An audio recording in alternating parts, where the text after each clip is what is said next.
Compañeros y compañeras del doctorado en Ciencias de la Educación, doctora Perla, buen día. Me presento, mucho gusto, mi nombre es Fabián Amaya y en esta presentación abordaré la naturaleza del conocimiento científico desde una perspectiva epistemológica. Me centraré en cómo se construye el conocimiento en la ciencia real, el papel del consenso y el disenso dentro de la comunidad científica y finalmente la diferencia entre la ciencia y la pseudociencia. Tradicionalmente se ha enseñado que la ciencia funciona mediante un método único, lineal y universal. Sin embargo, Diegues plantea que es una imagen idealizada. En la práctica real, la ciencia es diversa, crítica y está en constante revisión.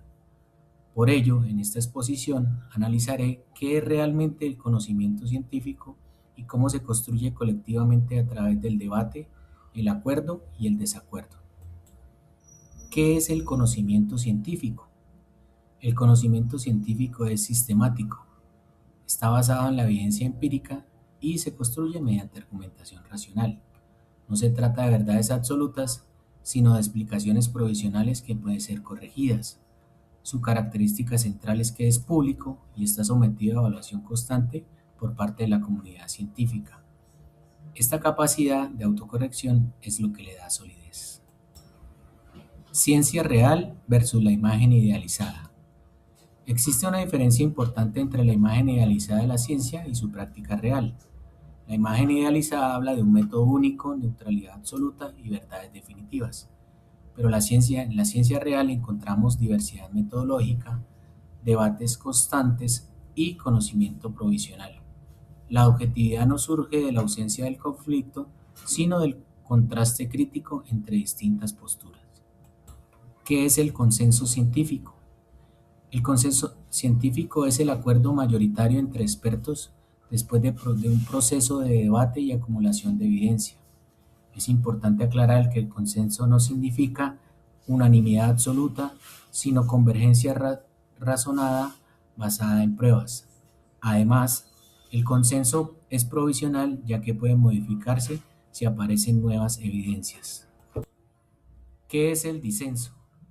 El disenso es el desacuerdo entre la comunidad científica. Lejos de ser algo negativo, el disenso cumple con la función fundamental, impulsa nuevas investigaciones, permite detectar errores y evita que la ciencia se convierta en un dogma. Según Diegues, la ciencia avanza gracias a la crítica constante.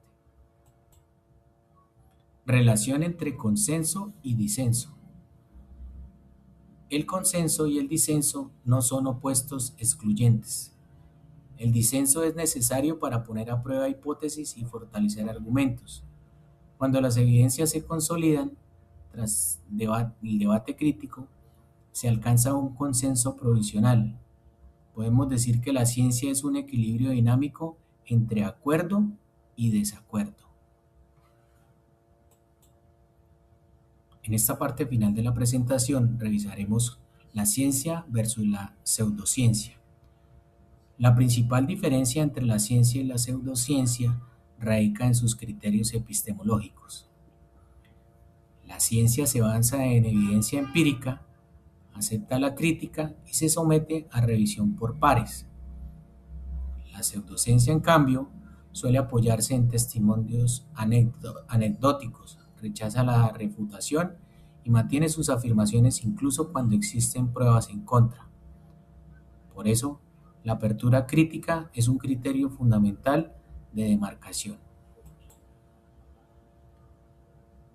En conclusión, el conocimiento científico no es un sistema cerrado ni infalible, sino una práctica racional, colectiva y revisable.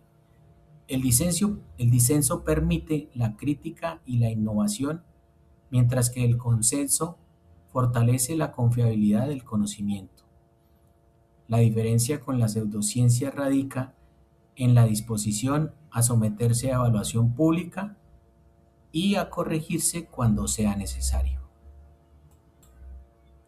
Finalmente, podemos afirmar que la fortaleza de la ciencia no está en la ausencia de errores, sino en su capacidad de reconocerlos y corregirlos mediante debate crítico y la evidencia.